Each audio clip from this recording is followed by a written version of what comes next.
Everybody progressives are convincing Joe Manchin to vote for Biden's social safety net package, and Chuck Schumer is now working towards changing the filibuster to get more bills through Congress without the report from the Republicans. And there's also a historic increase in monthly benefits, and that's happening this month. As you can see, we have a lot of news about the fourth stimulus check that you have to know, so be sure to stay until the end of this video. Now to Capitol Hill, where the focus is on a handful of moderate Democrats holding up the president's $1.75 trillion human infrastructure bill.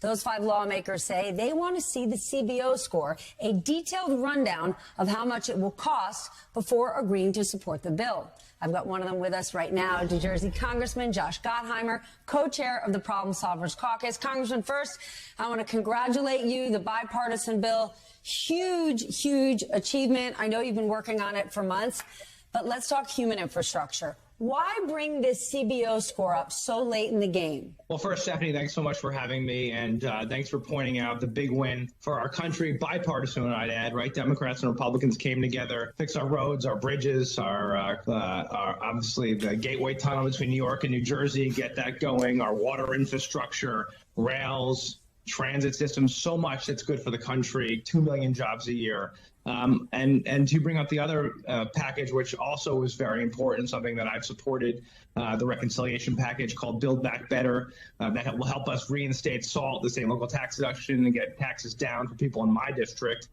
What we asked for, and as you know, Stephanie, we got the bill basically final language on Thursday night.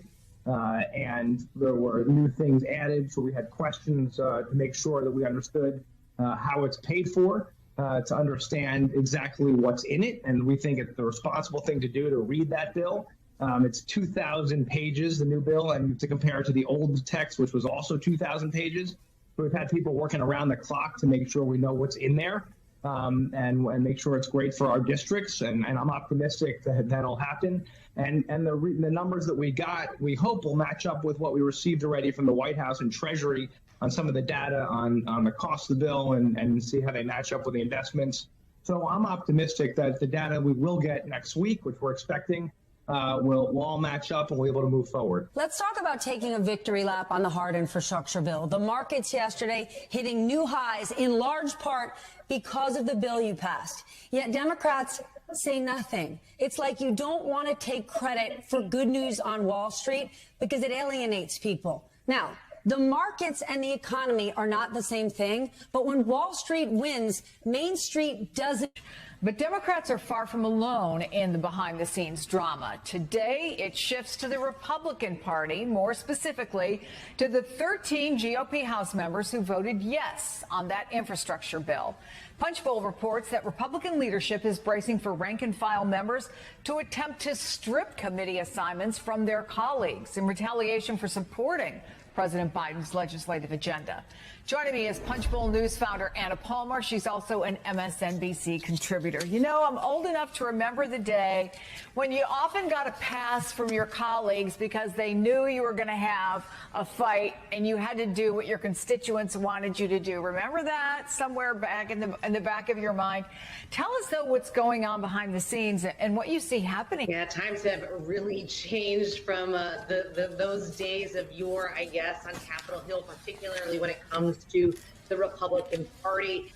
You have these rank and file members who are really frustrated with the few members who did vote, the Republican members who voted in support of this infrastructure package. They wanted to be able to say that it wasn't bipartisan. And if not even that, they wanted to make sure that Speaker Nancy Pelosi had to get across that 218 threshold on her own, and the Republicans weren't going to help her out. That didn't happen because there's a lot of frustration by members that did support it, in particular Representative Katko. Centrist Democrats now control the fate of Biden's social spending and climate package. That's after Congress passed his bipartisan infrastructure bill last week. And the House progressives also dropped their blockade of the infrastructure measure after they secured commitments from a narrow but pivotal group of moderates and moderate Democrats who said they would vote for the Build Back Better bill after the nonpartisan Congressional Budget Office released a cost analysis that matched the White House estimates, saying the legislation is fully paid for. Now, 5 Democratic lawmakers said in the joint statement that they committed to voting the Build Back Better Act to be approved in its current form other than technical changes. as expeditiously as we receive fiscal information from the Congressional Budget Office. That's what Representative Gottheimer told CNN, that they fully intend to pass it by the end of the week. Progressive activists are organizing to keep the measure on House centrists to follow through and vote for the bill, with some feeling anxious that the left gave up its main leverage by passing the infrastructure measure before a vote on the larger spending package. Pramila Jayapal told MSNBC that they need to look at some numbers, but they would not vote on it. But that they would vote on it, and that's a commitment that they made to me. It's a commitment that they made to the president, and it's a commitment they put into writing. Everybody, if the bill passes the House, it still needs to be cleared in the Senate, where two key obstacles remain. The first is Manchin. He has objected to some of the provisions in the House bill, particularly 4 weeks of paid family leave, medical leave. That and other policies may need to be removed to win his vote, without which Democrats cannot advance the bill. The second obstacle is the Byrd Rule, which limits the budget process that Democrats are often using on the matters of spending and taxes. Republicans now cannot change any provision as extraneous, and the Senate parliamentarian will decide whether it can be included. Everybody, what are your thoughts on Joe Manchin? Is he holding back our stimulus check?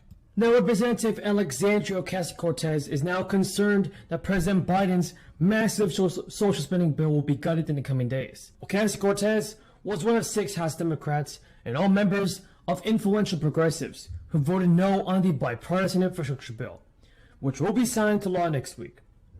The 6 hardline progressives balked after Democratic leaders renewed on a pledge to bring up both the infrastructure bill and the spending bill for votes at the same time. In a letter to her colleagues, Ocasio-Cortez said that she felt Congress may have jeopardized funding for important programs and any chance to meaningfully address the climate change and by failing to pass both bills together. A historic increase in food stamp benefits began this month, but many people are wondering if it's enough. The Biden administration announced an increase to SNAP in mid-August, describing it as the largest in the history of the food stamp program. At the beginning of next month, the average monthly benefits for SNAP increased by 25%. The increase came just in time for the millions of Americans who benefit from the program and who will no longer receive a temporary crisis-related state subsidy. This November, approximately 398,400 SNAP households will receive around $63 million in extra food benefits. Emergency allotments, though, will be available on November 11th, and that is going to all current SNAP households. New SNAP households will receive the emergency allotments November 30th or December 2nd. Thank you again for your support, everybody. I truly appreciate it. And if you have any more questions about the fourth stimulus check, leave them in the comments below. Okay.